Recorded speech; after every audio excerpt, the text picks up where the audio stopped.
नमस्कार दोस्तों को बहुत बहुत स्वागत है। पार्ट 3 में ये अंतिम पार्ट होगा। हम भारत रत्न लोकनायक जयप्रकाश नारायण जी के चिंतन के ऊपर बात कर रहे हैं। हम सर्वोदय पे बात कर रहे हैं, इनका जो पॉलिटिकल कंट्रीब्यूशन है, इनका जो राजनीतिक और जो ह्यूमन कंट्रीब्यूशन है, हम उस पर डिटेल से बात कर रहे हैं। और अभी हम थोड़ा सा इस पे कोऑपरेटिव फार्मिंग पे बात करेंगे, जिसमें उन्होंने विशेष बल दिया है। विलेज रीऑर्गेनाइजेशन, एग्रीरियन रिकंस्ट्रक्शन, जो एशिया के मुल्कों को लेकर बात की थी, मैंने पिछले लेक्चर में इसको बताया था। और चलिए हम इसी को कोऑपरेटिव फार्मिंग से आगे बढ़ा के इसे संपूर्ण क्रांति से इसका समापन करते हैं। चलिए हम आगे बढ़ते हैं। इसमें जो इन्होंने कहा था कि जो जिस तरीके से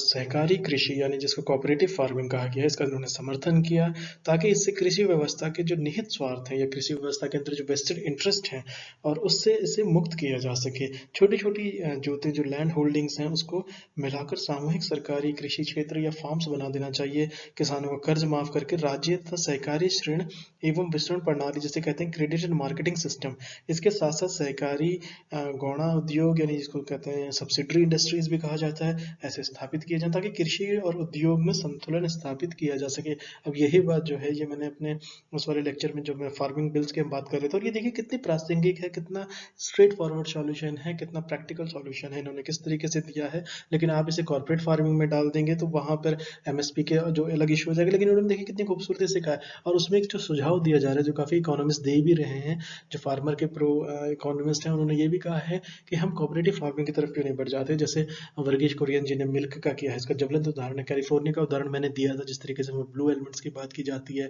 और इसमें नॉर्वेजियन सैल्मन्स की बात की जाती है, तो वो सब कोऑपरेटिव फार्मिंग के ज्वलंत उदाहरण है, सक्सेसफुल उदाहरण है। तो क्यों नहीं हम उसे अपनी खेती में लेते हैं। लेकिन खेती में अगेन वो वेस्टेड इंटरेस्ट की बात है, तो इन्होंने कहा था कि वेस्टेड इंटरेस्ट जो है उसको उससे मुक्त किया जा सके कृषि को। तो वो कृषि के लिए कितना फायदेमंद, देखिए उस वक्त की इनकी सोच थी और ये आज भी कितनी प्रासंगिक है, कितनी रेलिवेंट है, और कितना स्टीक सॉल्यूशन ये दी थी। यानी इनको कितनी समझ थी खेती की, उनको आम आदमी की समस्याओं की, दुश्वारियों की, इतने बड़े कद के थे वो, इतना जिसको कहते हैं उनका जो योगदान है वो अमूल्य योगदान है, अतुल्य योगदान है। और जिस तरीके से उसको आगे बढ़ाते हैं हम, जो सर्वोदय पाठ्यक्रम के कार्यान्वित करने के लिए इन्होंने जयप्रकाश नारायण जी ने इन्होंने दल विहीन यानी जिसे कहते हैं पार्टीलेस लोकतंत्र का भी सुझाव दिया था। तो पार्टीलेस डेमोक्रेसी का क्वेश्चन आता है, वैसे ये बहुत सिंपल क्वेश्चन है, नहीं आना चाहिए, लेकिन अगर आ जाता है तो उसमें जयप्रकाश नारायण जी का नाम आएगा। तो उन्होंने इस योजना के तहत या इस कार्यक्रम के तहत उन्होंने ये प्रस्तुत किया कि आंदोलन की आरंभिक अवस्था में विभिन्न राजनीतिक दलों को सर्वोदय कार्यक्रम में भाग लेने के लिए आमंत्रित किया जाए, और ताकि वे अपने अपने विचारमात्मक मतभेद यानी आइडियोलॉजिकल डिफरेंस जो है पार्टी दर पार्टी में,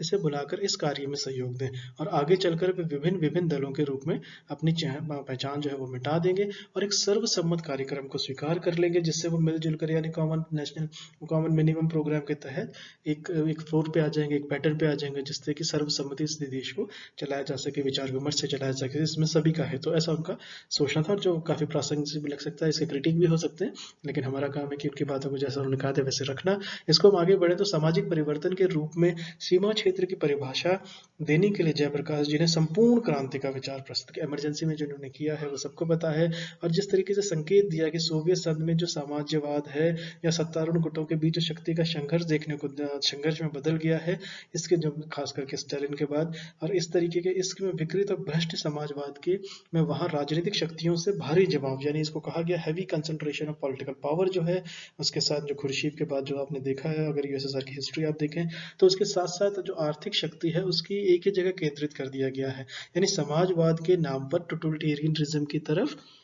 जो है दूसरी देश जो है वो बढ़ गए, और एक तरीके घिनौने रूप में उन्होंने वर्ड यूज किया है। ये एक चेतावनी देता है कि इससे डेमोक्रेटिक सोशलिज्म के जो सार्थक करने में आर्थिक शक्तियों का विकेंद्रीकरण, यानी इसे कहते हैं decentralisation and devolution of economic power की तरफ संपूर्ण इसकी स्वर्थता आवश्यकता है। इन्होंने ये तक कहा है कि संपूर्ण क्रांति की जो संकल्पना है ये व्यक्त करता है कि केवल शासन व्यवस्था को बदल देने से या एक सरकार को दूसरी जगह स्थापित कर देने से समाज में उद्धार नहीं होगा। और इनका जो था, इन्होंने रामलीला मैदान में जब इन्होंने भाषण दिया था उसमें कहा था, रामधारी दिनकर जी की प्रमुख कविता सिंहासन खाली करो कि अब जनता आती है। और इसी बात को जो इन्होंने कहा है उसको दूसरे तरीके से भी रख सकते हैं, जैसे कि विल्फ्रेड पेरेंटो ने भी कहा है कि सर्कुलेशन ऑफ इलाइट्स होता है पॉलिटिकल पावर के गेम में, यानी एक मायरन बेट जैसे दुनिया त्रस्त हो जाती है, जिससे उनकी जनता त्रस्त हो जाती है, वो बदल के दूसरी चेयर में दूसरे को अपोजिशन को ले आते हैं, फिर अपोजिशन वही काम करता है जो पहले करते हैं। तो अगर आप इसको आज प्रासंगिक देखें, यूपीए की जो पॉलिसीज थी जो वो करना चाहते थे, जो उनका इकोनॉमिक मॉडल था, उसी को एग्जैक्टली मॉडल है, बल्कि उसमें काफी ज्यादा तेजी तेजी से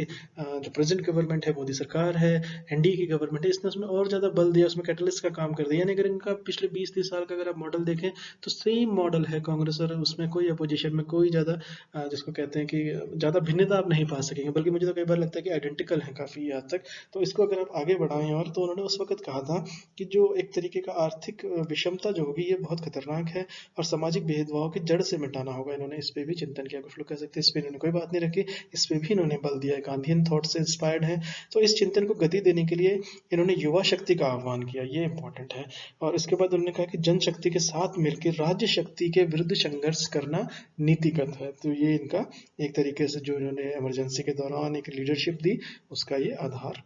संक्षेप में समझाने का प्रयास है। इसके बाद जो इन्होंने वर्ल्ड कम्युनिटी को लेकर के विचार रखे, तो समाजवाद को मानवता के उद्धार का साधन बनाने के लिए इन्होंने विश्व समुदाय, जिसको हम वर्ल्ड कम्युनिटी कहते हैं, कि इसके संगठन का सुझाव दिया, क्योंकि यही व्यवस्था जो है विशेषता एशिया और अफ्रीका के जो ऑप्रेस सेक्शंस हैं या जो उत्पीड़ित वर्ग हैं, उनका ऑर्गेनाइज मिलिट्री में सर्वाधिकार ने विनाशकारी प्रभाव से मुक्त कराने में इनको न्याय दिला सकती हैं। तो ये देखिए इन्होंने एक तरीके से वर्ल्ड कम्युनिटी की बात की है, परस्पर पावर जो ब्लॉक्स हैं उसमें जो बटे हुए, उस वक्त जो कोल्ड वॉर चरम पर थी, उससे सुरक्षा इससे उत्पन्न की जा सकती है, और उससे सभी का विकास होगा। ना सिर्फ इससे विकास जो होगा वो हिंदुस्तान की इन्होंने बात की, इन्होंने एशिया की बात की है। जिस तरीके से आपने देखा होगा एग्रीरियन रिकंस्ट्रक्शन में इन्होंने वर्ल्ड कम्युनिटी की बात की, इससे पता चलता है कि इनका जो चिंतन था वो सिर्फ हिंदुस्तान को लेकर के ही सीमित नहीं था, बल्कि विश्व को एक तरीके से देखते थे, और ये वर्ल्ड कम्युनिटी की बात करने में प्रमुखता से इन्होंने अपनी बात रखी। चलिए, thank you so much for listening. नमस्कार दोस्तों।